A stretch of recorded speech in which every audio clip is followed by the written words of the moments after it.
On Friday, February 1st, Temple Shalom Emeth held a special Shabbat service and welcomed 3 volunteer guest speakers from the First Parish of Concord's Unitarian Universalist Immigration Task Force to speak about their recent trip to the southern border and to talk about what is currently happening at the border, the changes made since 2016, the people they met, and the experience those people went through. I spoke with guest speaker Janet Donovan and the Temple's Social Justice Committee co-chair Phyllis Neufeld to find out more information on the subject. I had worked with immigrants for many years and wanted to find a new way of doing that in my retirement.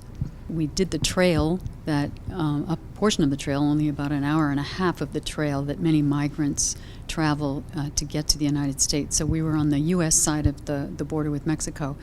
That was a very powerful experience to actually walk in the same footsteps of the people who had gone through that grueling journey.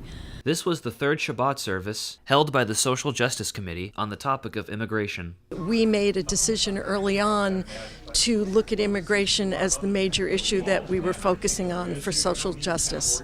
Our first service was a service to educate the congregation and community members who came about the plight of DACA, the Dreamers. We found out about the UU Church in Bedford that has a person in sanctuary. Through them, we learned that there was a group that had gone to the border.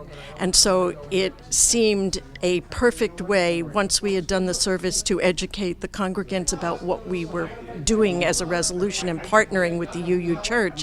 It was a natural progression to then look at what was happening at the border as we examined the immigration problems and issues and how we could be of service.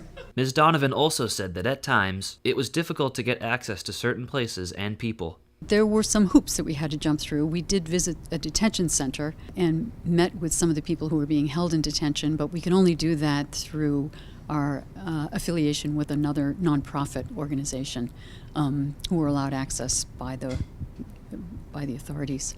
Finally, the message of the service is not to believe everything you hear from one source, but to understand a person's story from a first-hand experience. I hope people will think of the individuals involved instead of the large numbers that we hear on the news all the time, and really understand that each person has a story, because no one leaves home, leaves loved ones, leaves their country, and goes through the ordeal that we're certain they have been through, unless what they're leaving is so horrible that they have no choice but to flee. I hope everyone will be more aware of what's happening, not just what's in the news, but also from now firsthand experiences that we've heard, and that they will become active in doing what we can do to help out during this crisis.